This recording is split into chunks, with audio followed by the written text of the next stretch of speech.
usianya berubah. Dokter Tirta yang sekarang itu nggak akan pernah ada kalau nggak ada Dokter Tirta umur 25. Tapi kalau disuruh ngulang, aku tidak akan membiarkan yang 25 ini berubah. Ya biarin dia kayak gitu. Ya. Daripada nanti kalau dia kayak gitu, nanti umur 35 aku belum bisa kayak gini. Pertanyaannya, live eventnya apa berarti?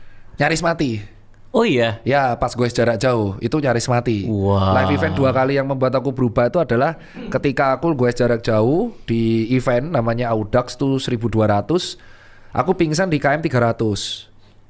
Terus pas pingsan itu ditolong sama warga. Ternyata heart rate-ku 220 BPM. Astaga. Masih hidup, arogan. Karena masih remuk lah. Terus habis itu aku check up. Ternyata VO2 max-ku hancur lebur di situ.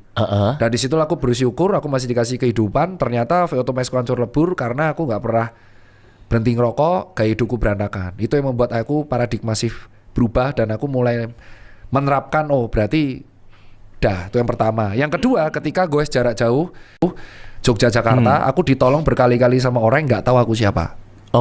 Membuat akhirnya aku tahu bahwa ternyata follower itu hanya dunia maya. At the end, ketika di jalanan ada beberapa orang yang nggak tahu kamu siapa dan menolong kamu tanpa pamrih. Nah, 2 hal inilah yang membuat aku agak hati-hati dalam bertindak. Karena kita nggak tahu, siapa tahu dia followernya cuma 10, tapi di jalanan dia bisa menolongmu. Dan akhirnya kesimpulan ketiga adalah burn the bridge. Jadi misalkan kamu benci sama orang, jangan benci 100%. Karena bisa saja orang yang benci ini akan membantumu, tapi kalau kamu sudah dendam, kamu bakar jembatannya, ya kamu nggak punya siapa-siapa lagi. Gokil. Itu pas live event 2 itu agak berubah. Jadi terus yang akhirnya terakhir itu karena aku terlalu nyenggol banyak orang pada benci. Itu kan satu orang benci nggak apa-apa. Lama-lama kok banyak yang benci ya. Lama nih.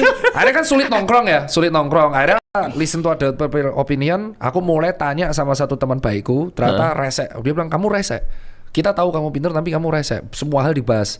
Habis itu aku sekolah lagi. Di sekolah S2, ketemu dosen-dosen lebih pinter. Dari situ dosen-dosen, guru-guru ini menasihatiku hanya untuk fokus ke 2 hal yang aku tahu. Kalau nggak health, bisnis. That's sampai sekarang. 2 itu aku masih ingat guru-guruku dari Profesor Yos, terus Bu Yuniros, Profesor Sony, terus habis itu ada Bu Nila.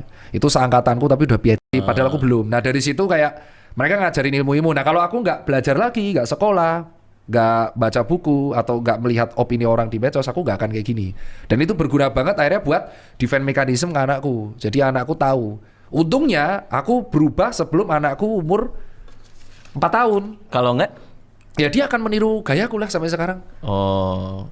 Brutal nanti jadinya. Dan nanti aku akhirnya menghadapi 2 kali Tirta lah. Anakku 2 cowok semua. Iya ya. Dan yang berhadapan